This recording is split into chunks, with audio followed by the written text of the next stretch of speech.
sampun dumugi titi laksonanipun kita ngajik adicara ingkang kita tenggo-tenggo nun injih orasi kebangsaan dari dipun wedar dari panjenenganipun Al-Mukarramah Ibu Zanuba Arifah Hafsah, sarjana ilmu komunikasi, Magister of Public Administration, putri kedua dari Presiden Republik Indonesia yang keempat, Ki Haji Abdurrahman Wahid. Beliau Ibu Zanuba Arifah Hafsah atau yang kita sebut dengan Mbak Yeni Wahid adalah direktur dari The Wahid Institute. Beliau menyelesaikan pendidikan S1 di Universitas Trisakti dan mendapatkan gelar master di Harvard University lewat jalur beasiswa. Beliau adalah cucu dari pendiri Nahdlatul Ulama Ki Haji Hasyim Asnari yang senantiasa kita harapkan doa, senantiasa kita berharap untuk menjadi santrinya, senantiasa kita berharap untuk berkhidmah kepadanya, dan senantiasa kita berharap untuk mengikuti petunjuk dan pedoman dari beliau. Maka dari itu, inilah orasi kebangsaan yang akan disampaikan oleh beliau, Ning Yeni Wahid. Selamat mendengarkan.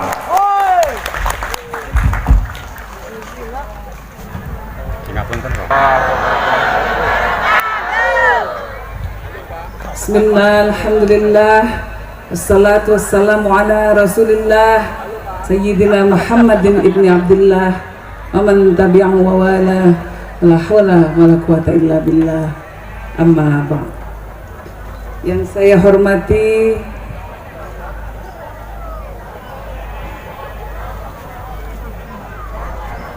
Kiai Haji Dawam Misbah, Kiai Haji Somad, Kiai Asnawi, Kiai Abu Suhadi, lalu Gus Fahmi, Gus Syahid, Kiai Mahrus Subhi, Kiai Zarkasi, jajaran MWC Nahdlatul Ulama baik Syuriah maupun Tanfidiyah Kecamatan Klirong beserta seluruh Banom yang telah hadir, yang selalu dekat di hati saya tentunya para ibu-ibu muslimat Nahdlatul Ulama. Saya mau dengar suaranya ibu-ibu muslimat. Mana suaranya? Assalamualaikum warahmatullahi wabarakatuh.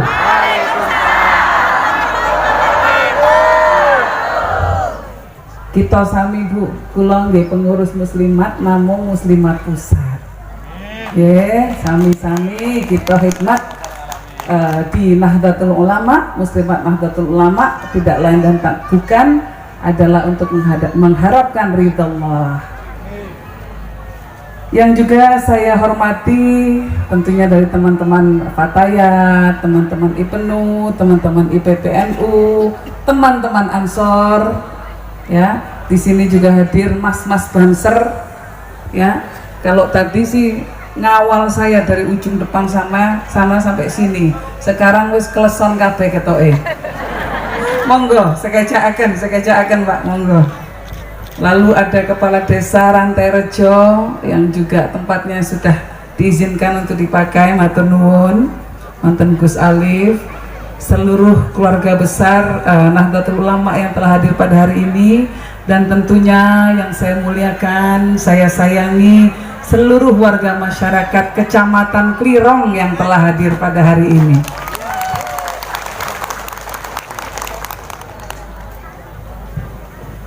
Bu,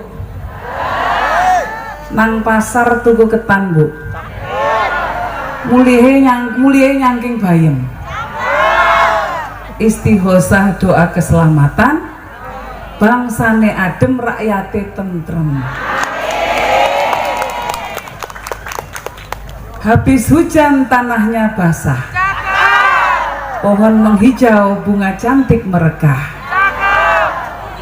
Warga Kebumen rajin istighosah, insya Allah rezekinya lancar, hidupnya barokah.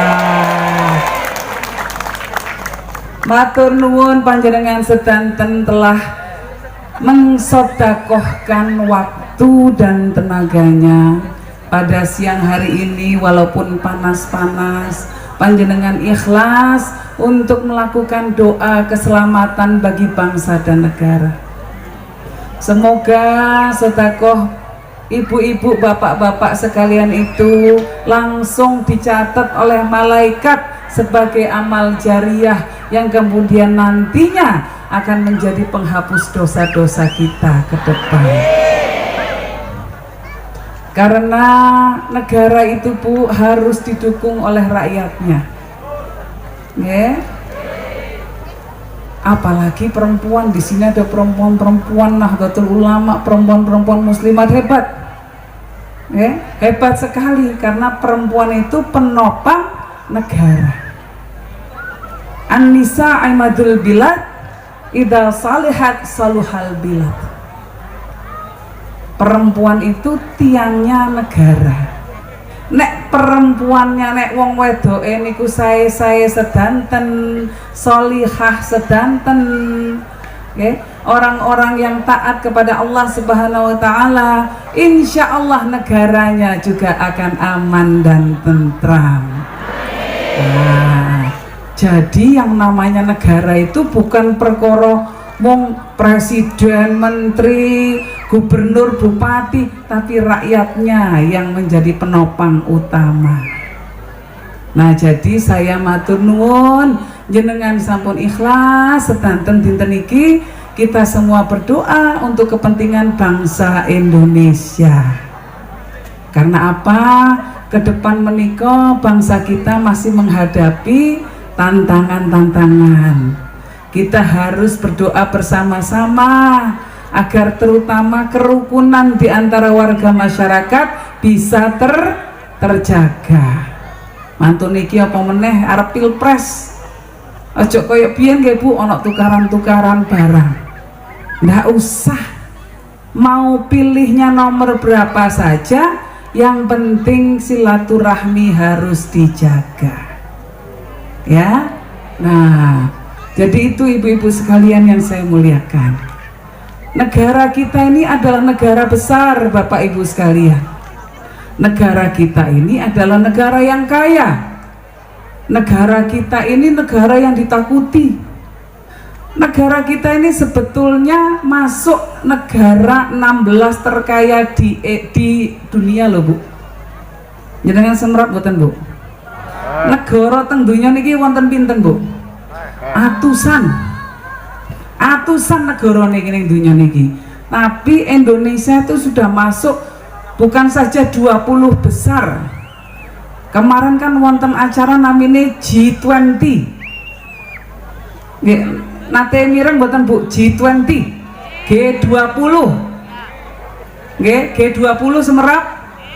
Nek mboten semerap mboten ana apa Bu? Ora usah dipikiri, nggih. G20, G niku singkatan saking government.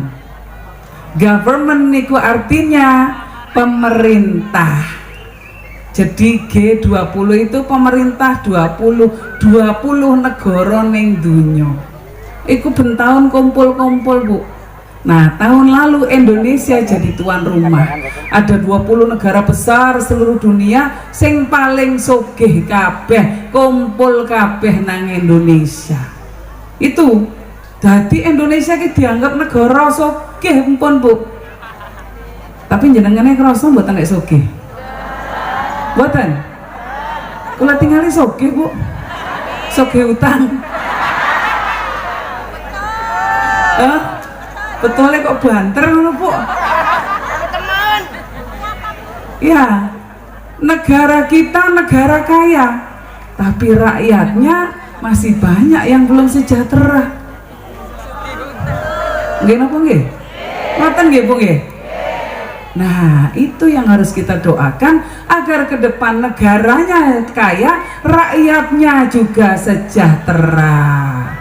Itu loh Bu. Lo kena nopo negara wis sugih tapi rakyatnya dereng sejahtera Bu? Kena nopo Bu? Hah? Semerap mboten Bu kena nopo Bu? Nah ngeten Bu. Ibaratnya wonten omah gede Bu, makrum-makrum ning desa. Wah, sak kampung kabeh ndeloke wong sugih iku. tapi tuku beras saya ora iso. Kenapa? Karena uangnya dicuri terus, Bu. Gak iso tuku beras. Itulah yang namanya korupsi. Nah, Indonesia negaranya negara besar, tapi korupsinya juga masih tinggi. Itulah kenyataannya. Jadi indeks perception of corruption namanya, Bu. Asing sonerokno langsung tak kei hadiah. Mangal. Nggih. Nggih, kalau Astani saged bahasa Inggris dan tentang mriki. Mboten, Bu? Coba tak tes. Nggih, Bu nggih. Ana sing ngerti bahasa Inggrisnya lawang? Nek buka lawang, open the door. Nek kunciku kari aku lali ndelenen gitu terus gak iso buka lawang. Napa niku Bu bahasa Inggrisnya, Bu? Hah? Napa? Gedor-gedor.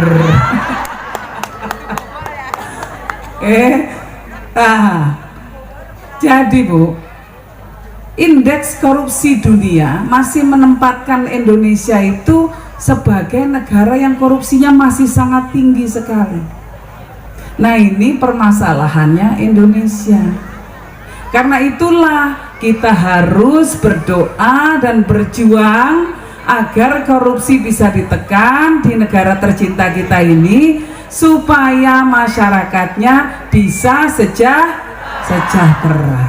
Niku, Bu, kuncine mong niku ya, supaya ke depan Bapak Ibu sekalian ini bisa gampang. Kalau mau anaknya masuk sekolah, mau pendaftaran sekolah, ora sibuk golek utangan nang ndi-ndi. Kalau sakit nggak bingung, karena sekarang ada istilahnya sadikin, Bu, sakit sedikit miskin. Ini ndak boleh ya, orang miskin dilarang sakit katanya. Nah, nggak bisa seperti itu. Negara harus hadir untuk seluruh rakyatnya. Pemerintah harus membuat kebijakan-kebijakan agar rakyatnya sejahtera. Jenengan semerap bapakku loh, Bu. Namine sinten, Bu? Nggih, Gus Dur. Gus Dur niku nate menjadi presiden. Elek-elek ngene kula nggih anake presiden, Bu. Tapi presidennya bapaknya gak gelem korupsi, Bu. Jadi anaknya gak diwarisi harta, diwarisi ilmu kalau perjuangan. Mboten napa-napa. Disyukuri karena itu lebih barokah. Lah wong gak diwarisi harta saja saya bisa sekolah di luar negeri ra bayar kok, Bu. Mergo oleh beasiswa. Adik kula nggih sami sak menika, adik kula niki sekolah teng Australia, Bu. Jenengan semerap Australia teng pundi, Bu? Aduh pokoknya nggih ana sing ngomong Australia jenenge ngoten. Teng Australia niku ana binatang sing lanang tok, gak ana wedoke. Semerap namine napa? Hah? Napa? Kanguru jenenge, gak ana mbak guru soalnya. Nggih guyon nggih, Bu nggih, ben mboten bosen nggih. Adik kula niki sekolah teng Australia oleh beasiswa. Bojone kabeh digawa, anake kabeh digawa. Bojone mok siji soalnya. Bojone digawa, anake digawa kabeh gratis kok dibayari. Mergo diwarisine ilmu karo bapak kula. Nggih, alhamdulillah. Nah, tapi kita ingin agar semua anak Indonesia bisa seperti itu. Semua anak Indonesia bisa mengenyam pendidikan tinggi agar kesejahteraannya, keluarganya bisa meningkat. Nah, jadi ke depan ibu-ibu sekalian itu harus memastikan mangke sebentar lagi kita pilpres, pados pemimpin ingkang betul-betul memperhatikan kesejahteraan rakyatnya. Bapak kula Gus Dur waktu jadi presiden itu pegangannya setunggal, Bu. Wonten namine Qaidah Fikih. Fa idza faqih tasyaraful imam ala ra'iyah manutun bil maslahah. Kebijakan seorang pemimpin itu kaitannya langsung dengan kesejahteraan rakyat yang dipimpinnya. Makanya zaman Gus Dur niku gajinya PNS dinaikkan ratusan kali lipat, ratusan persen. Ada yang dulu jadi guru? Ada yang pernah merasakan gajinya dinaikkan? Oh, belum jadi guru waktu itu. Gajinya TNI, gajinya polisi, gaji PNS semua dinaikkan lebih dari 200%. Supaya apa? Supaya korupsinya turun. Kalau pegawai negerinya lebih sejahtera, ora usah mikir aneh-aneh. Tentara dan polisi harus prajuritnya juga sejahtera. Karena itu gajinya dinaikkan. Ndak boleh sing sugih, sing sejahtera, mengwong gede-gede tok, hanya pejabat saja, hanya jenderal-jenderalnya saja. Tapi rakyatnya yang paling penting, yang harus sejahtera. Nggih napa nggih? Setuju napa mboten? Setuju. Nah itu. Nah, jadi bangsa kita karena masih menghadapi banyak persoalan, kita masih harus berdoa bersama-sama. Kita panjenengan sekalian, kita semua harus ikhlas untuk sering-sering istighosah, sering-sering sholawatan, mohon keberkahan. Allah membukakan pintu langit agar keberkahan, keselamatan kemudian tercurah atas bangsa Indonesia. Nah, jadi hari ini panjenengan sekalian mau melakukan itu, saya matur nuwun sangat. Saya matur nuwun Gus Fahmi dan teman-teman sekalian ya. Ini semua tidak lain dan tidak bukan kita menjaga masyarakat. Tanpa ada doa, maka tidak akan terbuka pintu langit. Kula niki sekolah ning luar negeri. Nek opo-opo tetep wae. Kalau mikirnya pakai rasional, hanya ikhtiar lahir saja, was buntu dalane. Tapi begitu ndonga, minta doa pada orang tua, saya biasanya lari ke makam bapak saya, terus kemudian ndonga pada Allah di sana, minta didoakan kepada para ulama-ulama, para masayih-masayih, biasanya kemudian lebih mudah menghadapi persoalan. Nah, kita ini orang NU ini enaknya di situ, bolone akeh. Bolo sing ketok karo bolo sing ora ketok. Ya, bolo yang mendoakan kita banyak. Soalnya nek persoalan sampai coba ngatasi dewe, angel.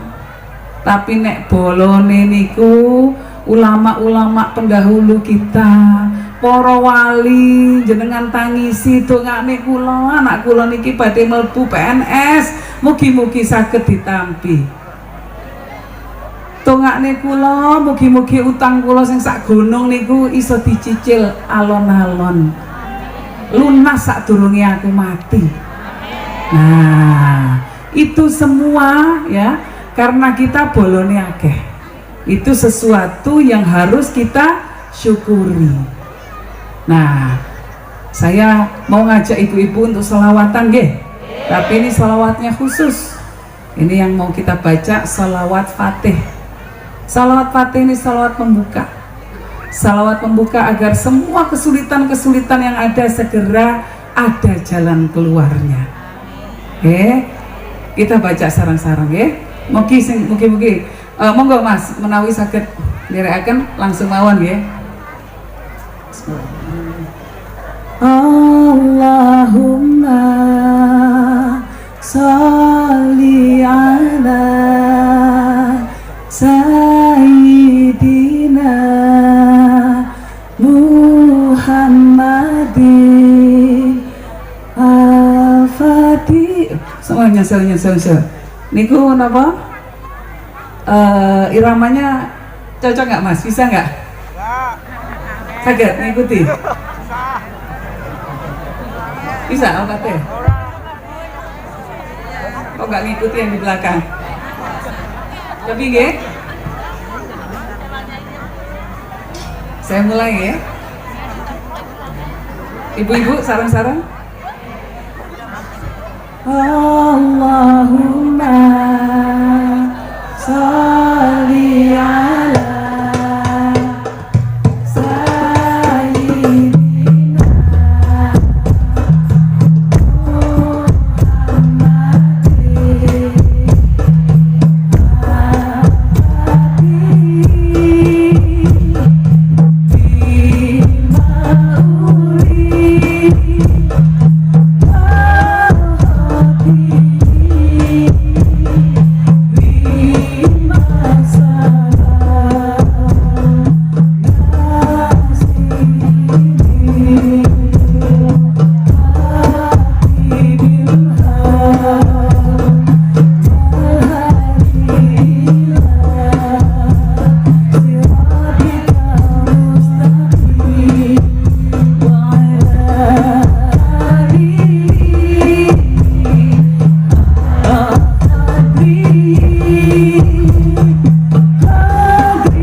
Sholawat Fatih ini ditulis khusus oleh Syekh Ahmad Bakri, dzurriyyah langsung dari Sayyidina Abu Bakar As-Siddiq radhiyallahu an, yang bukan cuma sahabat Rasulullah SAW, tapi juga mertua beliau. Nah, Sayyidina Abu Bakar ini adalah orang yang sangat gigih membantu Rasulullah, bahkan sampai berkorban untuk Rasulullah. Harta bendanya diserahkan untuk perjuangan Rasulullah dalam menyebarkan agama Islam. Sayyidina Abu Bakar mendampingi Rasulullah di Gua Sur waktu Rasulullah hijrah, melarikan diri dari kejaran orang-orang kafir Quraisy. Lalu beliau bersembunyi di Gua Sur. Sayyidina Abu Bakar ini khawatir karena di sana namanya di gua, Bu, akeh ulone, banyak lubang-lubang, banyak serangga mematikan, anak kolo jengking yang berpisah. Lalu oleh Sayyidina Abu Bakar, semua bajunya dicopot, dipakai untuk nyumpel lubang-lubang yang ada di gua. Habis bajunya, lubangnya sudah hampir ketutup semua, karek siji, tinggal satu, bajunya habis. Akhirnya ditutup pakai jempolnya.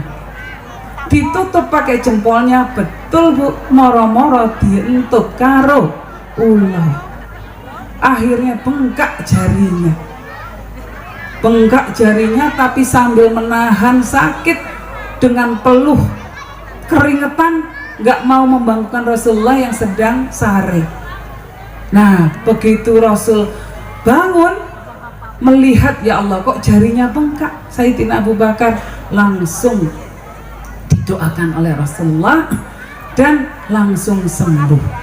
Tapi bukan cuma itu saja, bukan cuma didoakan sembuh, tapi didoakan agar anak turunannya itu menjadi orang-orang yang berkaromah.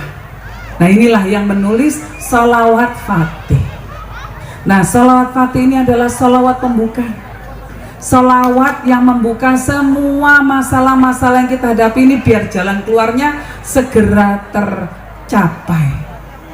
Ada masalah langsung ono obati, yang sakit segera sembuh, yang punya hutang segera terlunasi, dan insya Allah semua dosa-dosa kalau kita rajin membacanya bisa diampuni dan dihapuskan oleh Allah Subhanahu wa Ta'ala.